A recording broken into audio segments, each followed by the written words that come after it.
এই যে বড় বউ, ওকে নিয়ে পীড়িত করলেই চলবে? এদিকে টেবিলের উপর যে এটো বাসনগুলো পড়ে রয়েছে সেগুলো মাজা কষা করবে কে? হ্যাঁ, কটা ঝি চাকর আছে? যাচ্ছি মা। চলো না দিদি, আমি তোমার সঙ্গে হাতে হাতে কাজ করি। ও বাবা, কি পীড়িত রে! দেখবো দেখবো কত কাজ করতে পারো।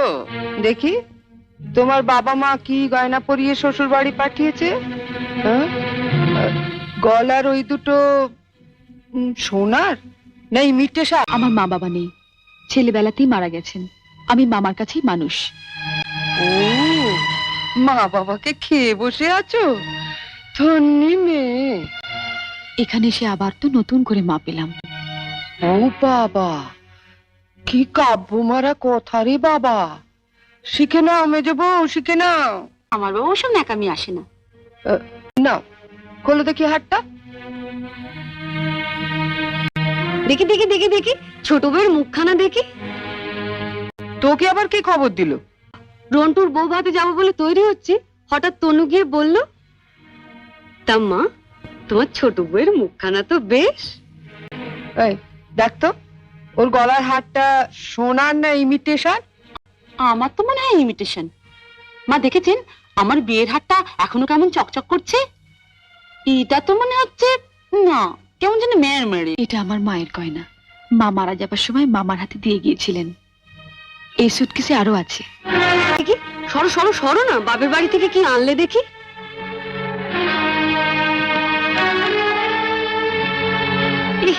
এ কি শাড়ি গো! ই মেয়ে, এ নিশ্চয়ই কোনো ভিখিরি বাড়ির মেয়েকে বিয়ে করেছে তনু। আমাদের বাড়ি ঝিরা এর কাপড় পরে না। ছি ছি, দেখ দেখ, বাবা, লাল লাল হয়ে যাচ্ছে দেখি। পাউডার। মা মা, আমি ঠিক বলছি মা, এ নিশ্চয়ই কোনো বস্তি বাড়ি মেয়ে, নইলে বিয়েতে কেউ এরকম শাড়ি দেয়? দেখ দেখ, বাহ, এই শাড়িটা কিন্তু বেশ, তাই না মেজে বৌদি? মোটামুটি। হ্যাঁ মা, আমাদের এখন আমাকে মানিয়েছে। খুব সুন্দর মানিয়েছে, ভালো, খুব সুন্দর। আমি এই শাড়িটা নিয়ে যাচ্ছি, রন্টুর বউ ভাতে পরে যাব। শোনো, রাত্রিবেলায় ভালো করে আমি এসে সুটকেসটা ঘেটে দেখবো, কিছু যেন শরীর রেখো না। মা, নজর রেখো। শাড়িটা রেখে যাও। রেখে যাবে মানে? শুনলে না, ও এটা পরে ওর বন্ধুর বউ ভাতে যাবে। বউ ভাতে যাবে? নিজের শাড়ি পরে যাক। বড়লোক বাড়ি বউ ভিকিরি মেয়ের শাড়ি ধরে টানাটানি করছে কেন? মেয়ের কি চোপা গো! আসতে না আসতে। আমি বলছি শাড়িটা ছাড়ো। না, আপনার মেয়ে না বলছিল আমার মামা যেসব শাড়ি দিয়েছে তা নাকি ওদের বাড়ি ঝিও পড়ে না? তামা, আপনি আপনার মেয়ের বিয়েতে এমন একটা শাড়িও দিতে পারেননি যেটা পরে রন্টুর বউ ভাতে যেতে পারে? আপনি তো দেখছি মা আমার মামার চেয়ে বেশি বিক্রি। কি কি বললে তুমি আমার মাকে? বুকে খুব বাজলো না?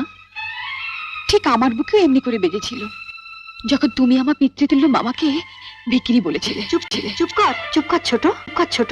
না, তুমি তো যত নষ্টের গোড়া। ও আসার সঙ্গে সঙ্গে 7 তাড়াতাড়ি কেন নিজের ঘরে নিয়ে এলে এবার বুঝতে পারছি। দিদি কোথায় বিষ পাবে যে ঢালবে? আপনি আর আপনার মেয়ে তো বিষের জমিদারি নিয়ে রেখে দিয়েছেন।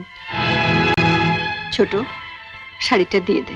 না, আমার মামা খুব গরিব, বিয়েতে আমাকে ভালো শাড়ি না দিতে পারলেও এই শাড়িটা অনেক কষ্টে কিনে দিয়ে বলেছিলেন, বাড়ির যিনি গুরুজন তার পায়ে দিয়ে প্রণাম করো। এ কি করলি হতভাগী? মা থাকতে আমাকে। ছোটবেলায় মাকে হারিয়েছি, কত আশা নিয়ে বাড়িতে এসেছিলাম, নতুন করে আবার মাকে পাবো। কিন্তু বড়দি, ওনার যা মূর্তি দেখলাম এ তো মায়ের মূর্তি নয়। শাড়ি দিয়ে প্রণাম করলে আমার মরা মায়ের হাতটা কষ্ট পাবে। শুনলে মেজে বৌদি, শুনলে? যত বড় মুখ না তত বড় কথা। ঠিক আছে, রন্টুর বউ ভাত থেকে আসে, তারপর তোমার হচ্ছে। যাবার আগে ছুঁড়ে ছুঁড়ে যে শাড়িগুলো ফেললে সেগুলো সুটকেসে তুলে দিয়ে যাও। তুমি বড়লোক বাড়ির বউ, তোমার বাড়িতে 10-20টা ঝি থাকতে পারে, কিন্তু এই বাড়িতে তো ঝি নেই, তাই কাজটা তোমাকেই করে যেতে হবে। কি হলো, তোলো।